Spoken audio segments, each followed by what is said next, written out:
এক ব্যক্তির মৃত্যুকে ঘিরে রাজনৈতিক উত্তাপ বাড়ছে ইন্দাসে। মৃতের পরিবারের তরফে বয়ান বদল ঘিরেও তৈরি হয়েছে রহস্য। স্থানীয় সূত্রে জানা গিয়েছে, গত বৃহস্পতিবার রাতে ইন্দাসের খটনগর গ্রামে মারধরের ঘটনায় মৃত্যু হয় সুজয় রং নামের এক ব্যক্তির। মৃতের পরিবারের তরফে ওই দিন রাতের রাজনৈতিক পরিচয় দেওয়া না হলেও পরে বিজেপি বিধায়কের উপস্থিতিতে নিজেদের ওই দলের কর্মী দাবি করার পাশাপাশি খুনের ঘটনায় তৃণমূলের বিরুদ্ধে অভিযোগের আঙুল তোলা হয়। পরে ইন্দাসের খটনগর গ্রামে এই ঘটনায় যুক্ত থাকার অভিযোগে ইতিমধ্যেই পুলিশ একজনকে গ্রেপ্তার করেছে বলে জানা গিয়েছে। ইন্দাসের বিজেপি বিধায়ক নির্মল কুমার ধারার দাবি, সম্পূর্ণ রাজনৈতিক কারণেই এই খুনের ঘটনাটি ঘটেছে।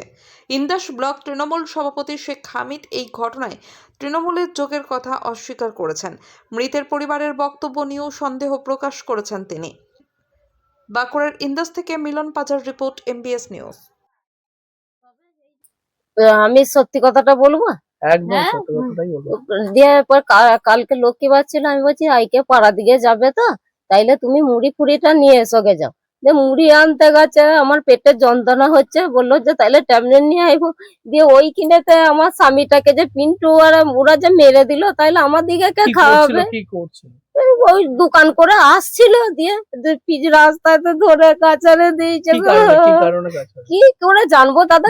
জানলেন কি শুনলেন আমরা? আরে দে শুনলু, দে একটা লোক খবর দিতে হয়েছে, বলছে যে সুজের বউ আছে। দে আমরা বলছি যে হ্যাঁ তুমি কে বলো? বলছে ওকে ডাক্তারখানা লিখেছে, তখন তো মরে গেছে গো দাদা। ওই যে ওই খেপা ছেলে, আমি কাজ জানি না, ও ভিক দুঃখ করে খাওয়াচ্ছিল। রাজনৈতিক দলের সাথে যুক্ত আছেন? না, আমরা ওই সবের দল না, আমরা ওই সবের তো আমি মেয়ে ছেলে কি জানি দাদা। আমার স্বামী চলে গেল, ওতেও থাকে নাই গো, আমরা সাথে পথে কারু থাকতুম না গো। না না না, হ্যাঁ হ্যাঁ, এই যে এমনি একটা ঠাকুর এখনো সেই ঠাকুরটা দাদা ঘরে আছে গো, এইটুন ঠাকুর গো। এবার আমার দিকে কে খাওয়াবে? ওই যে ছেলে খেপা, নিজে কাজে জানি না, ওই ভিক দুঃখ আর ঠাকুর নিয়ে যেত। মানে নেশা ফেশা করছিল বা ওইখানে গিয়ে কোনো ঝামেলা হয়েছিল? কি করে জানবো গো? আপনার নাম? আমার ঝুমারো। আমার ভাই দোকান গেল, দোকান করতে গেছিল, সেইখানে তুলে কাচারে মেরে দিয়েছে। পিন্টু রায়। কখন ঘটনাটা ঘটে? ওই 8:30টার। একটা অভিযোগ যে থানাতে দায়ের হয়েছে, পুলিশ একজনকে অ্যারেস্ট করেছে। আপনারা কোনো রাজনীতি দলের সাথে যুক্ত? না না, রাজনীতি করিনি। আপনারা কি বিজেপি করতেন বলে? না না না, এইরকম ঘটনা কোনো পার্টি আমরা করি না। এটা কি মিথ্যা? মিথ্যা? হ্যাঁ, মিথ্যা করে করা হয়েছে। তাহলে মিথ্যা করে রাজনীতি বলা হয়েছে? মিথ্যা করে বলা হয়েছে এগুলো। মিথ্যা করে বলেছে? হ্যাঁ, অভিযোগ মিথ্যা করে লেখা হয়েছে নাকি? হ্যাঁ, মিথ্যা করে লেখা করেন না। হ্যাঁ, না, কিছুতেই আমরা রাজনীতি করিনি। তাহলে কি সাজানো হয়েছে? এটা সাজানো হয়েছে কে? সাজিয়ে সাজিয়ে লিখতে হবে। মিথ্যা কথা বলছে দাদা। আমরা কোনো রাজনীতি দল? না না। আপনার নাম? আমার নাম বিজয় রং। হ্যাঁ, যে অভিযোগ করছে নাকি আপনারা বিজেপির সাথে দীর্ঘদিন করতেন, আপনাদেরকে ধমকি চমকি দিত তৃণমূল, আপনাদেরকে সেটা কি করতো? না না, আমরা কোনো পার্টি করে কেউ ধমকি দেবে? আপনার নাম? আমার নাম বিজয় রং। যিনি মারা গেছেন উনি কে হয়? আমার সেজ ভাই। খড়নগর এলাকায় এক বিজেপি কর্মীর দাদাকে পিটিয়ে খুন করেছে তৃণমূলের লোকজন, এমনই অভিযোগ করছে বিজেপি বিধায়ক। কি বলবেন? কালকে একটা ঘটনা ঘটেছে 8:30টার সময়। মৃত্যু খুব দুঃখজনক, খুব নিন্দজনক, কিন্তু এর সাথে তৃণমূল বিজেপির কোনো সম্পর্ক নেই। একদম নাটকীয় চরিত্র, মিথ্যাচার, মিথ্যা কেস।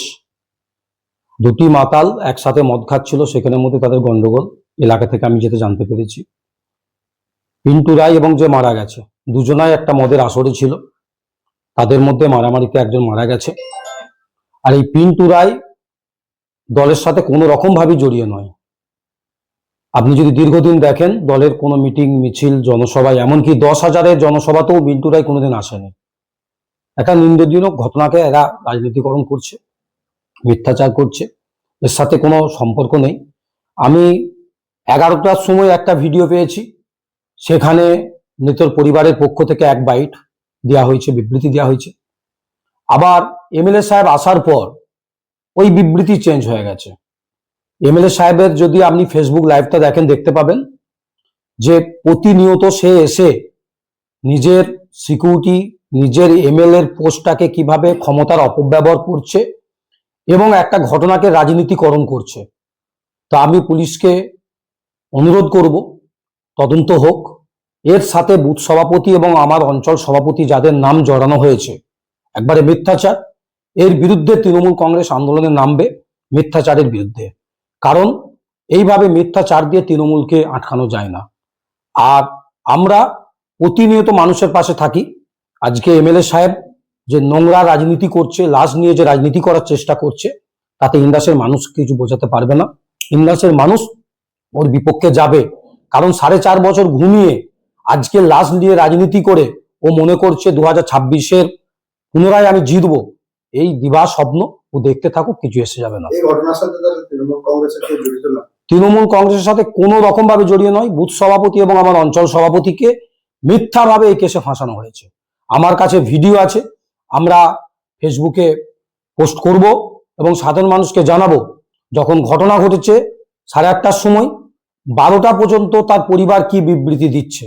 12টার পর এমএলএ সাহেব নিশ্চয়ই বাইরে ছিলেন, 12টার পর ঢুকেছেন, তারপর এই পরিবারের বিবৃতি চেঞ্জ হয়েছে। আমরা সেগুলো সাধারণ মানুষের সামনে তুলে ধরবো।